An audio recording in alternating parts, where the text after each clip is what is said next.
All right, let's go ahead and bring in my colleague here, Errol Barnett. He is at the White House. Errol, always good to see you. I guess the first question is, what happens now with this nuclear agreement?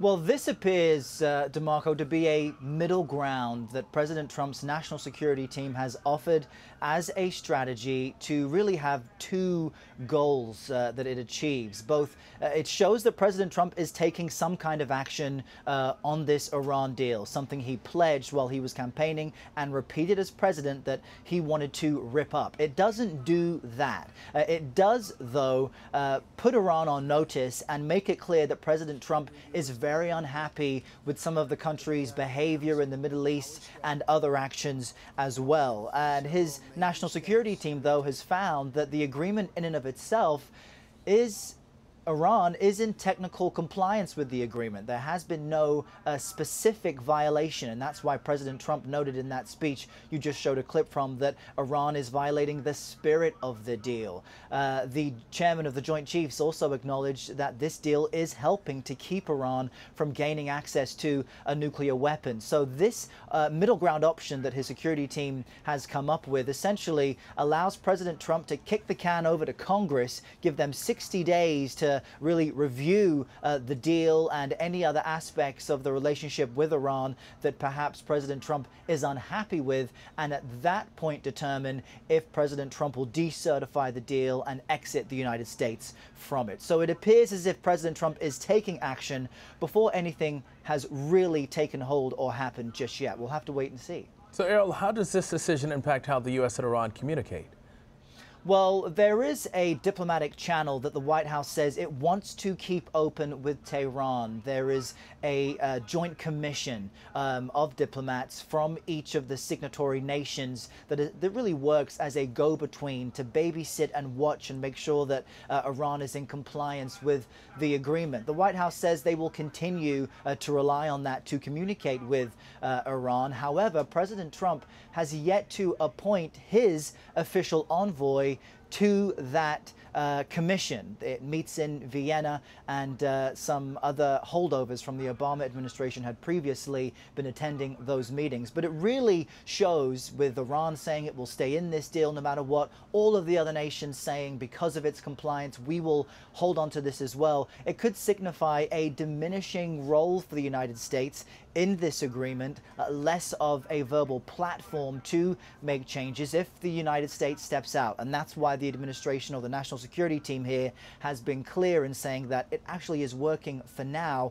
President Trump wanting to make it clear that he wants to see changes. All right, and this next question, we've been talking about the relationship between these two for the past couple of weeks.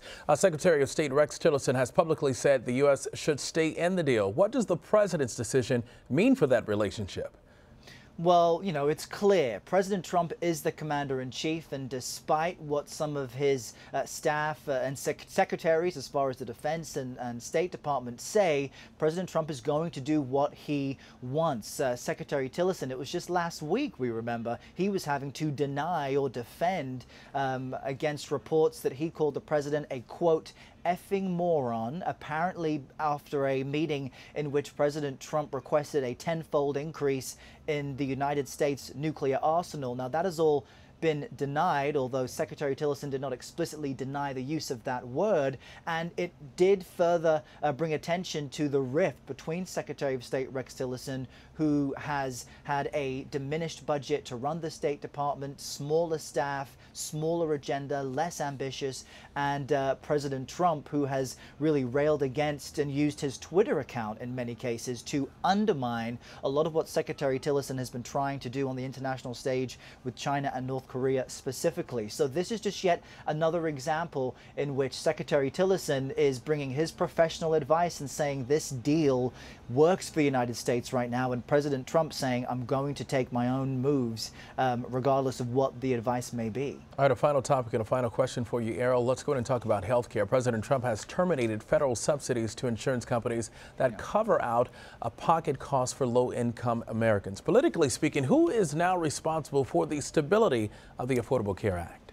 Well, yeah, it's roughly $7 billion of these payments, which President Trump says he will now gut and cut. The fear is it could lead to an increase in premiums. The Congressional Budget Office warning that that could be an increase of up to 20%.